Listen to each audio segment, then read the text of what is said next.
Hey guys, how's it going? Dragonstar here, and today I saw that Champi are going to get nerfed.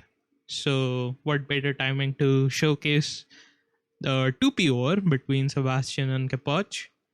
This was a game that they played like a couple of days ago, so you guys can kind of understand why ladder is infested with a strategy this powerful, since you can go for the barracks almost immediately when you are starting off with the game, and all you have to do is pick up your stuff, push a couple of deers, and then start spamming champies. If you deviate from this plan even a little bit, you can get into a lot of trouble, which is what we are going to see in a second over here.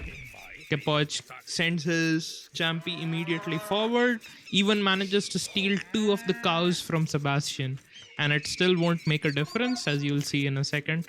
Sebastian is scouting for his cows, just missed them, and Capoch had a successful laming spree with his Champi. He sent the Champi immediately forward, he's making his barracks immediately as well.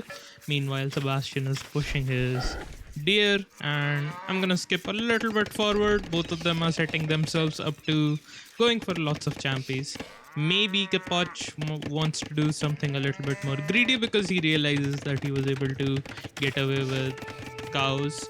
Sebastian trying to take his cows back, but Capoch was able to basically keep her from him for himself.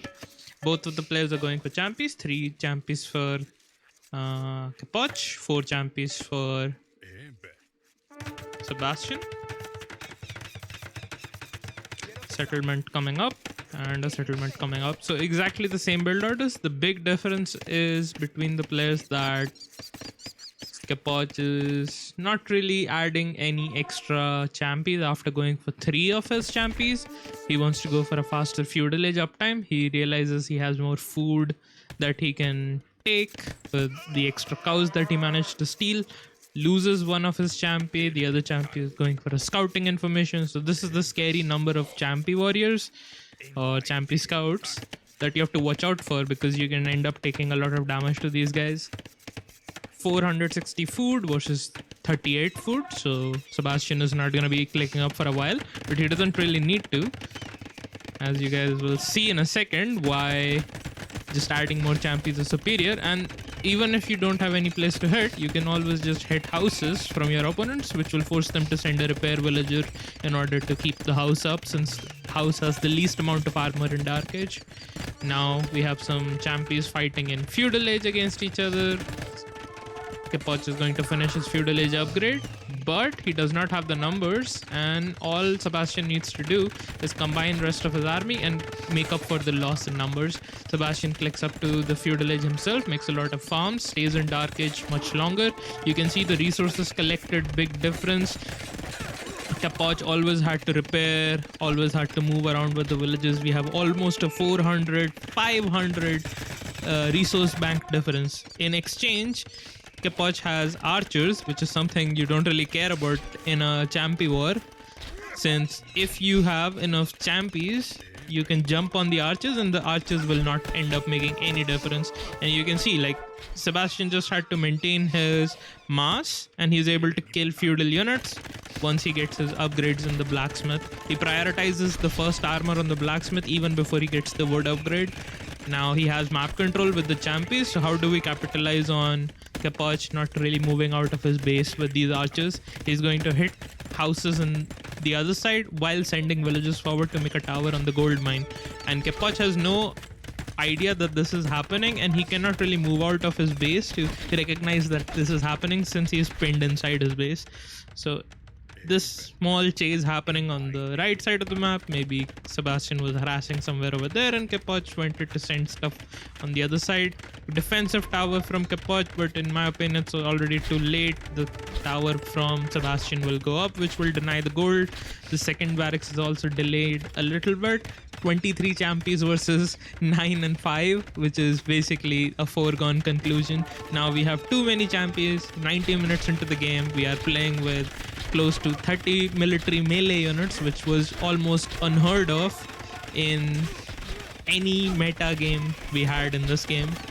Ever since I started playing, I have not seen this many infantry units in feudal age. And now, yeah, 30 champies versus 20 champies. Another tower in this area, stand ground patrol, and we just annihilate the mass from Kepoch. Kepoch has no army left, and that's the game. This is why champions are getting nerfed, and why Dark Age rushing with champions is the way to go. Because if you go for feudal age, your opponent stays in Dark Age longer. You have the same speed as the feudal age champi, so you have no reasoning, and the extra stats do not make up for the difference where you are sacrificing the extra 500 food which you could be investing into the extra champions, which buys you more time.